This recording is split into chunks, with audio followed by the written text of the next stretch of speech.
ವಿಜಯಪುರ ಜಿಲ್ಲೆಯಲ್ಲಿ ಕೊಳವೆಬಾವಿ ದುರಂತಗಳು ಪದೇ ಪದೇ ಮರುಕಳಿಸ್ತಾ ಇದ್ರೂ ಕೂಡ ಆ ಭಾಗದ ಜನ ಎಚ್ಚೆತ್ತುಕೊಳ್ಳುವ ಲಕ್ಷಣ ಕಾಣಿಸ್ತಾ ಇಲ್ಲ. 2008ರಲ್ಲೂ ಕೂಡ ಒಬ್ಬ ಬಾಲಕಿಯನ್ನ ಇದೇ ರೀತಿ ಕಳ್ಕೊಂಡ್ವಿ. 2014ರಲ್ಲೂ ಕೂಡ 3 ವರ್ಷದ ಬಾಲಕಿಯನ್ನ ಕಳೆದುಕೊಳ್ಳುವಂತಹ ಪ್ರಸಂಗ ಅಲ್ಲಿ ಪೋಷಕರಿಗೆ ಎದುರಾಯಿತು. ಆದರೆ ಈಗ ಈ ಸಾತ್ವಿಕ್ ಅನ್ನುವಂತಹ 2 ವರ್ಷದ ಪುಟ್ಟ ಪೋರ ಈ ಮಗು ಏನು ಈ ಕೊಳವೆ ಬಾವಿಗೆ ಬಿದ್ದಿದ್ದಾನಲ್ಲ, ಆತ ಹೇಗಾದ್ರೂ ಮಾಡಿ ದೇವರ ದಯೆಯಿಂದ, ಇವರೆಲ್ಲರ ಶ್ರಮದಿಂದ, ನಿಮ್ಮೆಲ್ಲರ ಆಶೀರ್ವಾದದಿಂದ ಬದುಕಿ ಬರಲಿ ಅನ್ನೋದೇ ಪ್ರತಿಯೊಬ್ಬರ ಆಶಯ. ಸ್ಥಳದಲ್ಲಿ ಏನಾಗ್ತಾ ಇದೆ ಅನ್ನುವಂತಹ ಮಾಹಿತಿಯನ್ನ ನಮ್ಮ ಸೀನಿಯರ್ ಕರೆಸ್ಪಾಂಡೆಂಟ್ ಶ್ರೀಕಾಂತ್ ನೀಡ್ತಾರೆ. ಶ್ರೀಕಾಂತ್, 7 ಗಂಟೆ ಸಮಯದಿಂದಲೂ ಕೂಡ ಇನ್ನೇನು ಕೆಲವು ಸೆಂಟಿಮೀಟರ್ ಮಾತ್ರ ಬಾಕಿ ಇದೆ ಮಗು ಇರುವಂತಹ ಜಾಗಕ್ಕೆ ತಲುಪೋದಕ್ಕೆ ಅನ್ನುವಂತಹ ಮಾಹಿತಿಯನ್ನ ಅಲ್ಲಿರುವಂತಹ ಸಿಬ್ಬಂದಿಗಳೇ ನೀಡಿದ್ರು. ಆದರೆ ಸುಮಾರು 2 ಗಂಟೆ ಕಳೀತಾ ಬಂತು. ಏನಾದರೂ ಅಡ್ಡಿ ಆಗ್ತಾ ಇದೆಯಾ ಅಥವಾ ಏನಾಗ್ತಾ ಇದೆ ಸ್ಥಳದಲ್ಲಿ?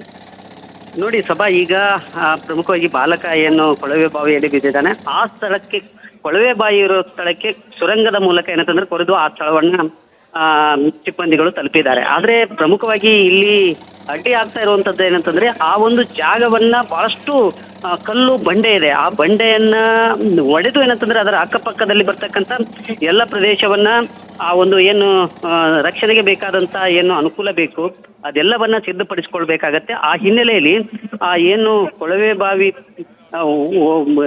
ಡ್ರಿಲ್ ಮಾಡಿ ಅದನ್ನ ಒಡಿಬೇಕಾಗತ್ತೆ. ಅಂತಹ ಸಂದರ್ಭದಲ್ಲಿ ಅಲ್ಲಿ ಅಕ್ಕಪಕ್ಕದಲ್ಲಿ ಕಲ್ಲುಗಳೇನಿವೆ, ಆ ಕಲ್ಲುಗಳನ್ನ ಒಡೆದು ಮೊದಲು ಅದನ್ನೆಲ್ಲವನ್ನ ಕ್ಲೀನ್ ಮಾಡ್ಕೋಬೇಕು ಮತ್ತು ಅದನ್ನೆಲ್ಲ ಸಿದ್ಧತೆಯನ್ನ ಮಾಡ್ಕೊಳ್ಬೇಕು.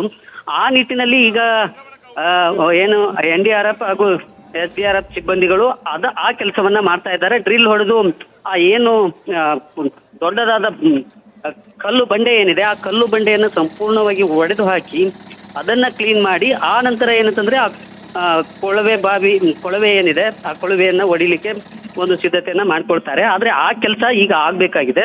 ಇದ್ರ ಜೊತೆಗೆ ಏನಂತಂದ್ರೆ ಹಿರಿಯ ಪೊಲೀಸ್ ಅಧಿಕಾರಿಗಳು, ಜಿಲ್ಲಾಧಿಕಾರಿಗಳು ಮತ್ತು ಹಾಗೇನೆ ಕಂದಾಯ ಇಲಾಖೆ ಅಧಿಕಾರಿಗಳು ಸಹ ಈಗ ಎಲ್ಲ ರೀತಿಯ ಸಿದ್ಧತೆಯಾಗಿ ನಿಂತ್ಕೊಂಡಿದ್ದಾರೆ. ಇದ್ರ ಜೊತೆಗೆ ಏನು ಸಾತ್ವಿಕ್ ಒಳಗಡೆ ಬಾಲಕ ಏನು 2 ವರ್ಷದ ಬಾಲಕ ಸಿಲುಕಾಕೊಂಡಿದ್ದಾನೆ, ಅವರ ಕುಟುಂಬ ಸದಸ್ಯರು, ಅವರ ತಂದೆ ತಾಯಿ, ಅವರು ಸಹ ಏನಂತಂದ್ರೆ ಈಗಾಗಲೇ ಆಂಬುಲೆನ್ಸ್ ನಲ್ಲಿ ಅವರನ್ನ ಕೂಡಿಸಿ ಈಗಾಗಲೇ ಏನಂತಂದ್ರೆ ಏನು ಒಂದು ವೇಳೆ ರಕ್ಷಣಾ ಕಾರ್ಯ ಆಯ್ತು ಅಂತಂದ್ರೆ ತಕ್ಷಣ ಏನಂತಂದ್ರೆ ಆಸ್ಪತ್ರೆಗೆ ಕರೆದೊಯ್ಯುವಂತ ಪರಿಸ್ಥಿತಿ ನಿರ್ಮಾಣ ಆದಂತ ಸಂದರ್ಭದಲ್ಲಿ ಇಮಿಡಿಯೇಟ್ ಆಗಿ ಆ ಆಂಬುಲೆನ್ಸ್ ಅನ್ನ ರೆಡಿ ಮಾಡಿ ಅಲ್ಲೇ ಈಗ ಏನು ಕಾರ್ಯಾಚರಣೆ ನಡೀತಾ ಇದೆ ಆ ಸ್ಥಳದ ಪಕ್ಕದಲ್ಲೇ ಇಡಲಾಗಿದೆ.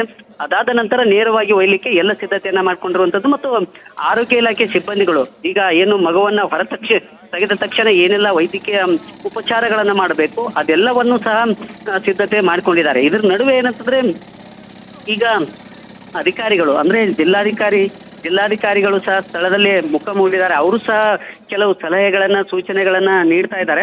ಇದರ ನಡುವೆ ಮಹತ್ವದ ಬೆಳವಣಿಗೆ ಏನು ಅಂತಂದ್ರೆ ಸಭಾ, ಈಗ ಮಗುವಿನ ಚಲನವಲನ ಇದುವರೆಗೂ ಸಹ ಕಂಡು ಬರ್ತಾ ಇದೆ. ಅಂದ್ರೆ ಇದೊಂದು ರೀತಿಯಲ್ಲಿ ಮಿರಾಕಲ್. ಯಾಕಂತಂದ್ರೆ ತಲೆ ಕೆಳಗಾಗಿ ಕಾಲು ಮೇಲೆ ಮಾಡಿ ಏನಂತಂದ್ರೆ ಆ ಮಗು ಶ್ರೀಕಾಂತ್, ಸಾರಿ ನಾನು ಇಂಟರಪ್ಟ್ ಮಾಡ್ತಾ ಇದ್ದೀನಿ. ಇದ್ದಿದ್ದಂತಹ ಆತಂಕನೇ ಅದು. ಮಗುವಿನ ಚಲನವಲನ ಕಡಿಮೆ ಆಯಿತು ಅನ್ನುವಂತಹ ಇನ್ಫಾರ್ಮೇಶನ್ ನೀಡ್ತಿದ್ರಿ, ಬಟ್ ಈಗಲೂ ಚಲನವಲನ ಇದೆಯಾ ಮಗುವಿಂದು? ರೀಸೆಂಟ್ಲಿ ಆಗಿದೆಯಾ? ಹೌದು ಸಭಾ, ಈಗ ಸಿಕ್ಕಿರುವಂತ ಮಾಹಿತಿ ಪ್ರಕಾರ ಏನಂತಂದ್ರೆ ಮಗುವಿನ ಸ್ವಲ್ಪ ಪ್ರಮಾಣದ ಚಲನವಲನ ಕಂಡು ಬರ್ತಾ ಇದೆ. ಅದನ್ನ ಈಗ ಏನು CCTVಯನ್ನ ಒಳಗಡೆ ಮಗುವಿನ ಒಳಗಡೆ ಏನು ಅಲ್ಲಿ ಕೊಳವೆ ಬಾವಿಯಲ್ಲಿ ಬಿಟ್ಟಿದ್ದಾರೆ, ಅದರಿಂದಾಗಿ ಅದು ಗೊತ್ತಾಗಿರುವಂತದ್ದು. ಅಲ್ಲಿ ಸ್ವಲ್ಪ ಪ್ರಮಾಣದಲ್ಲಿ ಚಲನವಲನ ಕಂಡು ಬರ್ತಾ ಇದೆ. ಇದು ಎಲ್ಲೋ ಒಂದು ರೀತಿ ಆಶಾದಾಯಕ ಬೆಳವಣಿಗೆ. ಯಾಕಂತಂದ್ರೆ ಮಗು ಬಹಳಷ್ಟು ಏನಂತಂದ್ರೆ ಸುಮಾರು 14-15 ಗಂಟೆಗಳ ಕಾಲ ತಲೆ ಕೆಳಗೆ ಮಾಡಿ ಏನಂತಂದ್ರೆ ಕಾಲು ಮೇಲೆ ಮಾಡಿ ಇರುವಂತದ್ದು ಬಹಳಷ್ಟು ಏನಂತಂದ್ರೆ ವ್ಯತಿರಿಕ್ತವಾದಂತ ಆರೋಗ್ಯದ ಮೇಲೆ ಪರಿಣಾಮ ಬೀರುತ್ತೆ. ಇಂತಹ ಸಂದರ್ಭದಲ್ಲಿ ಮಗುವಿನ ಚಲನವಲನ ಕಂಡು ಬರ್ತಾ ಇರೋದು ನಿಜಕ್ಕೂ ಏನಂತಂದ್ರೆ ಒಳ್ಳೆ ಆಶಾದಾಯಕ ಬೆಳವಣಿಗೆ. ಹಾಗಾಗಿ ಏನು ಸಾಕ್ಷಿ ಏನಿದ್ದಾರೆ ಈ ಬಾಲಕನ ಜೀವಂತವಾಗಿ ಹೊರತರಬೇಕು, ಜೊತೆಗೆ ಕಾರ್ಯಾಚರಣೆಯನ್ನ ಆದಷ್ಟು ಬೇಗ ಮುಗಿಸ್ಬೇಕು ಅನ್ನೋ ನಿಟ್ಟಿನಲ್ಲಿ ಇಲ್ಲಿರ್ತಕ್ಕಂಥ ಸಿಬ್ಬಂದಿಗಳು NDRF ಹಾಗೂ SDRF ಜೊತೆಗೆ ಏನು ಅಗ್ನಿಶಾಮಕ ದಳದ ಸಿಬ್ಬಂದಿಗಳು ಜೊತೆಗೆ ಕೆಲವು ಏನು ಗಣಿಗಾರಿಕೆಯಲ್ಲಿ ನುರಿತಂತ ಸಿಬ್ಬಂದಿಗಳೇನಿದ್ದಾರೆ ಅವರು ಕಾರ್ಯಾಚರಣೆಯಲ್ಲಿ ನಿರತವಾಗಿರುವಂತದ್ದು. ಇದ್ರ ಜೊತೆಗೆ ಸ್ಥಳೀಯ ಶಾಸಕರಾಗಿರುವಂತಹ ಯಶವಂತರಾಯಗೌಡ ಪಾಟೀಲ್ ಅವರು, ಅಂದ್ರೆ ಇಂಡಿ ಶಾಸಕರಾಗಿರುವಂತ ಯಶವಂತರಾಯಗೌಡ ಪಾಟೀಲ್ ಅವರು ಸ್ಥಳಕ್ಕೆ ಆಗಮಿಸಿ ಈಗಾಗಲೇ ಏನಂತಂದ್ರೆ ಅವರು ಸಹ ಸ್ಥಳದಲ್ಲಿ ಕುಳಿತುಕೊಂಡಿರುವಂತದ್ದು. ಒಟ್ಟು ಈ ಏನಂತಂದ್ರೆ ಈಗಾಗಲೇ ಆ ಏನು ಜಾಗವನ್ನ ತಲುಪಬೇಕಾಗಿತ್ತು ಸುರಂಗದ ಮೂಲಕ, ಆ ಕೊಳವೆ ಬಾವಿ ಇರ್ತಕ್ಕಂಥ ಜಾಗ, ಆ ಜಾಗವನ್ನು ತಲುಪಲಿಕ್ಕೆ ಈಗ ಸಿಬ್ಬಂದಿಗಳು ಯಶಸ್ವಿಯಾಗಿದ್ದಾರೆ. ಆದ್ರೆ ಅದರ ಪಕ್ಕದಲ್ಲಿ ಬರ್ತಕ್ಕಂಥ ಬಂಡೆ, ಈ ಏನು ಕಲ್ಲುಗಳಿವೆ ಅವೆಲ್ಲವನ್ನ ಕ್ಲಿಯರ್ ಮಾಡ್ಕೊಳ್ಬೇಕಾಗತ್ತೆ. ದೊಡ್ಡ ಬಂಡೆ ಇರೋದ್ರಿಂದ ಸಹಜವಾಗಿ ಅದನ್ನ ಒಡೆಯೋದು ಸಹ ಕಷ್ಟ ಆಗ್ತಾ ಇದೆ. ಆ ಕಾರಣದಿಂದಾಗಿ ಕಾರ್ಯಾಚರಣೆ ಒಂದಿಷ್ಟು ವಿಳಂಬ ಆಗ್ತಾ ಇದೆ. ಇದ್ರ ಜೊತೆಗೆ ಏನಂತಂದ್ರೆ ಯಾವುದೇ ಸಂದರ್ಭದಲ್ಲಿ ಹೊರತರಬಹುದು ಅನ್ನೋ ನಿಟ್ಟಿನಲ್ಲಿ ಇಲ್ಲಿ ಬಹಳಷ್ಟು ಅಕ್ಕಪಕ್ಕದ ಗ್ರಾಮಗಳಿಂದ ಜನ ಇದನ್ನ ನೋಡ್ಲಿಕ್ಕೆ ಬರ್ತಾ ಇದ್ದಾರೆ. ಅವರನ್ನ ನಿಯಂತ್ರಣ ಮಾಡೋದೇ ಸಹ ಇಲ್ಲಿರ್ತಕ್ಕಂಥ ಪೊಲೀಸ್ ಇಲಾಖೆಗೆ ದೊಡ್ಡ ಸವಾಲಾಗಿ ಪರಿಣಮಿಸಿದೆ. ಎಷ್ಟೇ ಅವರನ್ನ ಸರಿಸಲಿಕ್ಕೆ ಹೋದಂತ ಸಂದರ್ಭದಲ್ಲಿ ಹತ್ತಿರ ಬರ್ತಾ ಇದ್ದಾರೆ. ಹಾಗಾಗಿ ಇದು ಏನಂತಂದ್ರೆ ಬಹಳಷ್ಟು ಏನಂತಂದ್ರೆ ಈ ಕಾರ್ಯಾಚರಣೆಗೆ ಒಂದಿಷ್ಟು ಏನಂತಂದ್ರೆ ಸಾರ್ವಜನಿಕರು ತೊಂದರೆಯನ್ನ ನೀಡ್ತಾ ಇರುವಂತ ಘಟನೆ ನಡೀತಾ ಇದೆ. ಒಟ್ಟಾರೆ ಏನಂತಂದ್ರೆ ಈ ಏನು ಕಾರ್ಯಾಚರಣೆ ಇದೆ, ಕಾರ್ಯಾಚರಣೆ ಇನ್ನಷ್ಟು ಟೈಮಲ್ಲೇ ಮುಗಿಬಹುದು ಅನ್ನೋ ಒಂದು ಆಶಾಭಾವನೆಯನ್ನ ಇಲ್ಲಿರ್ತಕ್ಕಂಥ ಕಾರ್ಯಾಚರಣೆಯಲ್ಲಿ ತೊಡಗಿಕೊಂತ ಅಧಿಕಾರಿಗಳು ಇರುವಂತದ್ದು.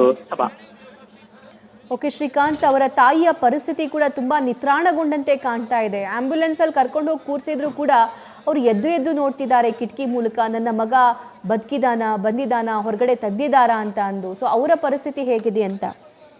ಸಹಜವಾಗಿ ಸಭಾ ಏನಂತಂದ್ರೆ ಸುಮಾರು ಮಗು ಬಿದ್ದು ಈಗ ಸುಮಾರು 13ರಿಂದ 14 ಗಂಟೆಗಳ ಕಳೀತಾ ಬಂತು. ಜೊತೆಗೆ ಏನಂತಂದ್ರೆ ಮಗು ಪರಿಸ್ಥಿತಿ ಯಾವ ರೀತಿ ಇದೆ ಅನ್ನೋ ಒಂದು ವಿಚಾರ ಏನಿದೆ ಹೆತ್ತ ಕರಳಿಗೆ ಮಾತ್ರ ಗೊತ್ತಾಗತ್ತೆ. ಯಾಕಂತಂದ್ರೆ 2 ವರ್ಷದ ಮಗು ಅದು. ಏನಂತಂದ್ರೆ ಇನ್ನೂ ತಾಯಿಯ ಪೋಷಕರ ಮಡಿಲಲ್ಲಿ ಬೆಳೆಬೇಕಾದಂತ ಮಗು ಈ ರೀತಿಯಾಗಿ ಆಟ ಆಡ್ತಾ ಒಂದು ಕೊಳವೆ ಬಾವಿಯಲ್ಲಿ ಬಿದ್ದಿರೋದ್ರಿಂದ ಸಹಜವಾಗಿ ಏನಂತಂದ್ರೆ ಪೋಷಕರಲ್ಲಿ ಆತಂಕ ಇರುವಂತದ್ದು ಸಹಜ. ಆ ಹಿನ್ನೆಲೆಯಲ್ಲಿ ನಿನ್ನೆಯಿಂದ ಕಣ್ಣೀರನ್ನ ಹಾಕ್ತಾ ಇದ್ದಾರೆ. ಜೊತೆಗೆ ಸುರಕ್ಷಿತವಾಗಿ ಮಗ ಹೊರಗಡೆ ಬರಲಿ ಅನ್ನೋ ಒಂದು ಪ್ರಾರ್ಥನೆಯನ್ನ ಮಾಡ್ತಾ ಇದ್ದಾರೆ. ಅಂದ್ರೆ ಪ್ರಮುಖವಾಗಿ ದೇವರುಗಳಿಗೆ ಹರಕೆಯನ್ನ ಹೊರತಾ ಇದ್ದಾರೆ. ಅದ್ರ ಜೊತೆಗೆ ಏನಂದ್ರೆ ದೇವರಲ್ಲಿ ಬೇಡ್ಕೊಳ್ಳುವಂತಹ ದೃಶ್ಯಗಳು ಇಲ್ಲಿ ಕಂಡು ಬರ್ತಾ ಇರುವಂತದ್ದು. ಏನಂತಂದ್ರೆ ಈ ಮಾಧ್ಯಮದವರ ಪ್ರಶ್ನೆಗಳಿಗೂ ಸಹ ಅವರು ಉತ್ತರ ನೀಡ್ತಾ ಇಲ್ಲ. ಯಾಕಂತಂದ್ರೆ ನಮಗೆ ಏನೂ ಬೇಡ, ಯಾವ ಹೇಳಿಕೆಯೂ ಬೇಡ, ಏನೂ ಬೇಡ, ನಮ್ಮ ಮಗ ಹೊರಗೆ ಬಂದ್ರೆ ಸಾಕು, ಅಷ್ಟೇ ನಮ್ಮ ಬೇಡಿಕೆ ಇರುವಂತದ್ದು ಅನ್ನೋ ಮಾತನ್ನ ಅವರ ಪೋಷಕರು ಹೇಳ್ತಾ ಇದ್ದಾರೆ. ಒಟ್ಟಾರೆ ಏನಂತಂದ್ರೆ ಈಗ ಅವರ ಪೋಷಕರು ಏನಿದ್ದಾರೆ ಅವರನ್ನ ಈಗ ಆಂಬುಲೆನ್ಸ್ ನಲ್ಲಿ ಏನು ಈ ಕಾರ್ಯಾಚರಣೆ ನಡೀತಾ ಇದೆ ಅದರ ಪಕ್ಕದಲ್ಲೇ ಆಂಬುಲೆನ್ಸ್ ಅನ್ನ ನಿಲ್ಲಿಸಲಾಗಿದೆ. ಯಾಕಂತಂದ್ರೆ ಯಾವುದೇ ಸಂದರ್ಭದಲ್ಲಿ ಮಗುವನ್ನ ಹೊರತಂತ ಸಂದರ್ಭದಲ್ಲಿ ಅದನ್ನ ಸಾಗಿಸ್ಲಿಕ್ಕೆ ಏನೆಲ್ಲ ಬೇಕೋ ಆ ವ್ಯವಸ್ಥೆಯನ್ನ ಮಾಡ್ಕೊಳ್ಳಲಾಗಿದೆ. ಹಾಗಾಗಿ ಆ ಪೋಷಕರನ್ನ ಆ ಒಂದು ಆಂಬುಲೆನ್ಸ್ ನಲ್ಲಿ ಕೂಡಿಸಲಾಗಿದೆ. ಇನ್ನು ಸಹಜವಾಗಿ ಅವರ ಸಂಬಂಧಿಕರು ಸಹ ಈಗ ಈ ಒಂದು ಕಾರ್ಯಾಚರಣೆ ನಡೀತಕ್ಕಂಥ ಸ್ಥಳದಲ್ಲಿ ಸಹ ಜಮಾವಣೆಗೊಂಡಿದ್ದಾರೆ. ಅವರು ಸಹ ಕಣ್ಣೀರನ್ನ ಹಾಕ್ತಾ ಇದ್ದಾರೆ. ಜೊತೆಗೆ ಬಹಳಷ್ಟು ಮಹಿಳೆಯರು ಸಹ ಇಲ್ಲಿ ನೆರೆದಿದ್ದಾರೆ. ಅವರು ಸಹ ಕಣ್ಣೀರನ್ನ ಹಾಕ್ತಕ್ಕಂಥ ದೃಶ್ಯ ಇಲ್ಲಿ ಕಂಡು ಬರ್ತಾ ಇರುವಂತದ್ದು. ಸಭಾ ರೈಟ್ ಶ್ರೀಕಾಂತ್, ಧನ್ಯವಾದ ಡೀಟೇಲ್ಸ್ಗಾಗಿ.